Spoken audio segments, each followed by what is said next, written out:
Gia Divakarja, Ismisha Whiskey Faithful. So over the years, ancestral DNA tests have become very popular, especially here in the United States. And I think that a lot of it has to do with people searching for an identity that they might have lost over several generations of being here. This is most common with people of mixed European ancestry in particular, but it's very important to remember that DNA doesn't determine your culture. For instance, when I did my family tree, I found out that most of my ancestors from Ireland were Ulster Scots, or Scotch-Irish as we call them here in America. And when I did the Ancestry DNA test, the Ireland bit was split up into two regions, Central Scotland and Northern Ireland at 34%, and Munster, Ireland at 6%. The reason for my 34% Central Scotland and Northern Ireland is because of two things, really. One, because my dad's side of the family is from West Virginia, and Scotch-Irish is the predominant ancestral group in that region. And the second reason is because my maternal 3 times great-grandparents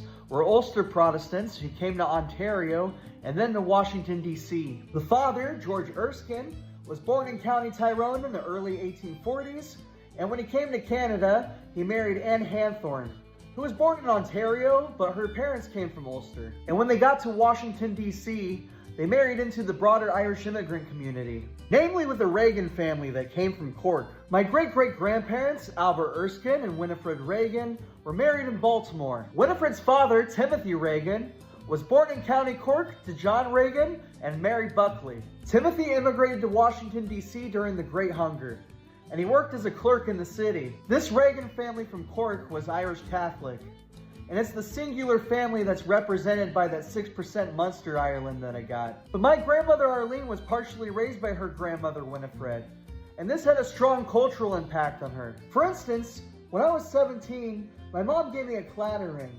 And one day my grandmother came over and explained to me more in depth about what it meant. And she told me that we're Irish and told me about her Reagan family. And I sort of became obsessed with Ireland and decided to learn a whole bunch of songs to play for her. And it's also largely why I chose to actively learn the Irish language. And this brings me to my point about how your cultural outlook and how you relate to things isn't determined by blood quantum or your DNA. Don't get me wrong though, those Ancestry DNA kits are fun and all.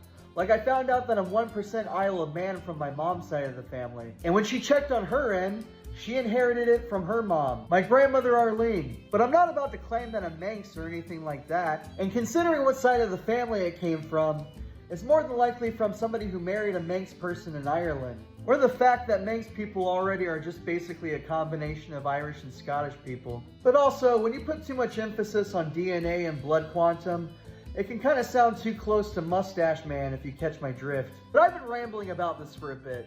And so if you could go check out my Spotify page, it would be greatly appreciated. Follow me for more content like this, and Slán go fóill.